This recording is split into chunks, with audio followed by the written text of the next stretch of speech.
Sorry, আপনারা একটু বন্ধ করেন। চিরতরে বিদায় নিয়েছেন বেগম খালেদা জিয়া। আর নেই আমাদের মাঝে সাবেক প্রধানমন্ত্রী বেগম খালেদা জিয়া। বেগম খালেদা জিয়া কিন্তু বেশ কিছুদিন ধরেই অনেক জটিল রোগে আসলে ভুগছেন। এই যে নতুন করে তার যে ফুসফুস এবং তার যে হার্টের যে ইনফেকশন দেখা দিয়েছে, এটির বাইরেও কিন্তু তিনি দর্শক, অত্যন্ত দুঃখের সঙ্গে জানাতে হচ্ছে যে এইমাত্র যে সর্বশেষ সংবাদ বা ব্রেকিং খবর বিভিন্ন টেলিভিশনে আসছে, তাতে বলা হচ্ছে নির্বাচনকে সামনে ঘিরেই এবার বিএনপিতে শোকের মাতল। বিএনপিতে এবার কঠিন শোকের ছায়া নেমে এসেছে। কি করতে পারে বা কি হতে পারে সেটি নিয়ে ইতিমধ্যেই অনেক আলোচনা সমালোচনা শুরু হয়েছে। বিএনপির নেতাকর্মীদের মধ্যে তোড়জোড় শুরু হয়ে গেছে। তাহলে কি আর নেই খালেদা জিয়া? ইতিমধ্যেই নেতাকর্মীরা ছুটোছুটি করতে শুরু করেছেন। সিসি থেকে আইসিইউ থেকে বাসা থেকে এবার কেয়ার হাসপাতাল, সব জায়গায় চলছে কঠিন নেতাকর্মীদের আনাগোনা। তাহলে কি সর্বশেষ খালেদা জিয়া শেষ কথাটাই বলে চলে গিয়েছিলেন? বিস্তারিত দেখবেন আজকের এই ভিডিওতে। খালেদা জিয়ার বর্তমান পরিস্থিতি কি? চলুন দেশের রাজনীতি ও গণমানুষের সাথে রয়েছে তার অন্তরঙ্গ সম্পর্ক। বাংলাদেশের ইতিহাসে যে কজন মহিয়সী নারীর আবির্ভাব ঘটেছে, বেগম খালেদা জিয়া তাদের অন্যতম। হামলা, মামলা, জেল, জুলুম ও নানা ষড়যন্ত্রের চাল ছিল বিএনপির এই প্রধান নেত্রীকে কখনোই দমিয়ে রাখা যায়নি। মেজর জিয়ার মৃত্যুর পর বিএনপির হাল ধরার প্রত্যয় নিয়ে যেদিন থেকে তিনি রাজপথে নেমেছেন, সেদিন থেকেই তার পরিচয় হলো তিনি একজন আপোষহীন রাজনীতিবিদ। ভাঙনের সুরে বিলীন হয়ে চলা বিএনপিকে দেশের অন্যতম বড় রাজনৈতিক দলে পরিণত করার নেপথ্যে থাকা নামটি খালেদা জিয়া। কোনো রাজনৈতিক জ্ঞান বা অভিজ্ঞতা ছাড়া শুধুমাত্র স্বামীর প্রতি এক আকাশ ভালোবাসা ও দেশের মানুষের কল্যাণের কথা চিন্তা করে কিভাবে একজন সাধারণ গৃহবধূ থেকে দেশের সবচেয়ে ক্ষমতাধর নেত্রী হয়ে ওঠা যায়, তার এক জ্বলন্ত উদাহরণ হলেন বিএনপির এই কর্ণধার। খালেদা জিয়ার জন্ম হয়েছিল 1945 সালের 15ই আগস্ট তৎকালীন ভারতবর্ষের জলপাইগুড়ির এক সাধারণ ব্যবসায়ী পরিবারে। তার পুরো নাম খালেদ খানম পুতুল। 3 ভাই ও 2 বোনের মধ্যে তিনি ছিলেন তৃতীয়। তার পিতার নাম ইস্কান্দর মজুমদার। বাংলাদেশের 3 বার সাবেক এই প্রধানমন্ত্রীর শৈশব ও কৈশোর কেটেছে দিনাজপুর শহরের মোদিপাড়ায়। যদিও তার পৈতৃক নিবাস ছিল ফেনী জেলার ফুলগাজী উপজেলায়। মাত্র 5 বছর বয়সে তাকে দিনাজপুরের মিশন স্কুলে ভর্তি করানো হয়। 1960 সালে দিনাজপুর সরকারি উচ্চ বিদ্যালয় থেকে তিনি ম্যাট্রিক পাশ করেন। একই বছর পাকিস্তান সেনাবাহিনীর তৎকালীন ক্যাপ্টেন জিয়াউর রহমানের সাথে পারিবারিকভাবে তার বিবাহ সম্পন্ন হয়। 1965 সালে স্বামীর সাথে পশ্চিম পাকিস্তানের করাচিতে পাড়ি দেওয়ার আগ পর্যন্ত বেগম জিয়া দিনাজপুরের সুরেন্দ্রনাথ কলেজে পড়াশোনা করেছেন। সে বছরই জিয়াউর রহমান ও খালেদা জিয়ার কোল আলো করে জন্ম নেয় তাদের প্রথম সন্তান তারেক রহমান। 1969 সালে খালেদা জিয়া আবারও পূর্ব পাকিস্তানে ফিরে আসেন এবং ঢাকায় বসবাস শুরু করেন। এরপর চট্টগ্রামে স্বামীর বদলি হওয়ায় বন্দর নগরীর 16 শহর এলাকা হয় তার নতুন ঠিকানা। 1970 সালে জন্ম নেয় খালেদা জিয়ার দ্বিতীয় সন্তান আরাফাত রহমান কোকো। মুক্তিযুদ্ধের সময় মেজর জিয়ার স্ত্রী কিছুদিন আত্মগোপনে ছিলেন। তবে এরপর তিনি তৎকালীন পাক সরকারের হাতে ধরা পড়ে যান এবং 15 ডিসেম্বর পর্যন্ত তাকে তার 2 পুত্র সহ ঢাকা ক্যান্টনমেন্টে বন্দী করে রাখা হয়। 16 ডিসেম্বর বাংলাদেশের বিজয়ের দিন ঢাকার ক্যান্টনমেন্ট হতে খালেদা জিয়াকে মুক্তি দেওয়া হয়। এরপর 1975 সালের 15 আগস্ট মুজিব পরিবারের এরপর বাংলাদেশের প্রেসিডেন্ট হিসেবে ক্ষমতার মসনদে বসেন জিয়াউর রহমান। তার হাত ধরেই প্রতিষ্ঠা লাভ করে বাংলাদেশের জাতীয়তাবাদী দল।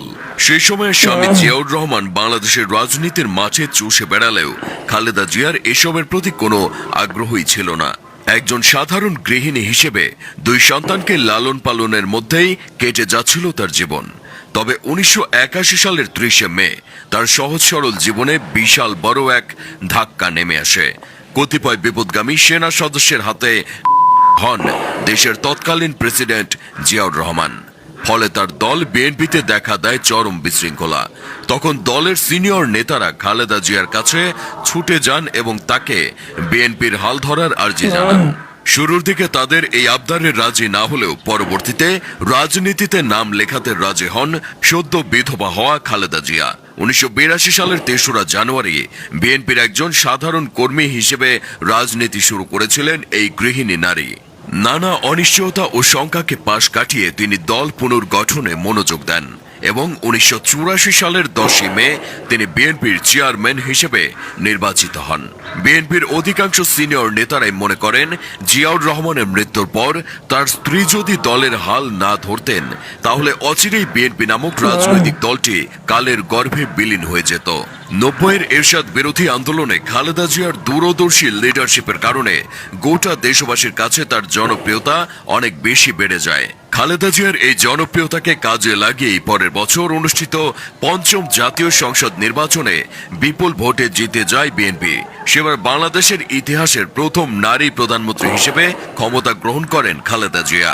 1991 থেকে 1996 পর্যন্ত প্রধানমন্ত্রী হিসেবে নিজের প্রথম মেয়াদ সম্পন্ন করার পর ফেব্রুয়ারি মাসে আবারও জাতীয় সংসদ।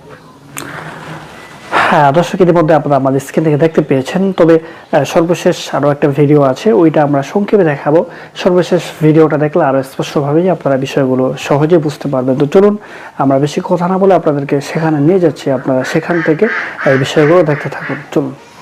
বেগম খালেদা জিয়া কিন্তু বেশ কিছুদিন ধরেই অনেক জটিল রোগে আসলে ভুগছেন। এই যে নতুন করে তার যে ফুসফুস এবং তার যে হার্টের যে ইনফেকশন দেখা দিয়েছে, এটির বাইরেও কিন্তু তিনি বেশ কিছু জটিল রোগে আক্রান্ত। তার মধ্যে অন্যতম হচ্ছে ডায়াবেটিস, প্রেশার এবং কিডনি জনিত রোগেও কিন্তু তিনি আক্রান্ত। এর জন্যও কিন্তু বেশ কয়েকবার এই এভার কেয়ার হাসপাতালে তিনি চিকিৎসা নিয়েছেন। এছাড়াও আমরা যতটুকু আপনারা জানেন যে বিদেশেও চিকিৎসা নিয়েছেন তিনি, এবং বিদেশে যখন চিকিৎসা নিতে গিয়েছেন সেখানেও কিন্তু তার যে জটিল রোগগুলো ছিল সেগুলো নিয়ে ট্রিটমেন্ট করা হয়েছে, এবং তার পরপর কয়েকদিন সেখানে থাকার পরে তিনি আবারও বাংলাদেশে আসেন, এবং বাংলাদেশে আসার পরে এখন পর্যন্ত তিনি এই নিয়ে দুইবার এই এভার কেয়ার আবার হাসপাতালে আবারও আসলেন, এবং এখানে গতকালকে থেকেই তার ট্রিটমেন্ট চলছে। মেডিকেল বোর্ডের পক্ষ থেকে আমাদের জানানো হয়েছে যে গতকালকে ভর্তি হওয়ার সাথে সাথেই তার যে রোগ বা ব্যাধিগুলো রয়েছে সেগুলো নিয়ে একটি পরীক্ষা নিরীক্ষা করা হচ্ছে, এবং এই পরীক্ষা নিরীক্ষার যে রিপোর্টগুলো সেটি আজকে দেওয়ার কথা। এবং আজকে যখন রিপোর্টগুলো দেবে তারপরে রাত্রের দিকে অর্থাৎ রাত 8টার দিকে এই রিপোর্টগুলো নিয়ে তার যে মেডিকেল বোর্ড রয়েছে সেই বোর্ডের সদস্যরা তারা সিদ্ধান্ত নেবেন যে তার আসলে কি ধরনের সমস্যা হচ্ছে, এবং নতুন করে তারা আসলে চিকিৎসাটা কিভাবে চলবে এই বিষয়গুলো নিয়ে রাত 8টার পরে আনুষ্ঠানিকভাবে হয়তো বা আমাদেরকে জানানো হতে পারে। কেননা যখন রিপোর্টগুলো পাবেন তার পরপরই আসলে মেডিকেল বোর্ডের সদস্যরা তারা একটি বৈঠক করবেন, এবং এই বৈঠকের পরেই আনুষ্ঠানিকভাবে তার নতুন করে কিভাবে আসলে এই চিকিৎসাটা চলবে এই বিষয়গুলো আমাদেরকে জানানো হতে পারে। তবে একটি বিষয় বলতে পারি আপনাদের, এই যে সাবেক প্রধানমন্ত্রী বেগম খালেদার যে চিকিৎসাজনিত বিষয়গুলো, এই বিষয়গুলো কিন্তু জনাব তারেক রহমান নিবিড়ভাবে পর্যবেক্ষণ করছেন, পাশাপাশি তার স্ত্রী জোবাইদুর রহমান তিনিও কিন্তু বেশ ভালোভাবে এটি পর্যবেক্ষণ রয়েছেন যেন পরবর্তী যে চিকিৎসা সেবা।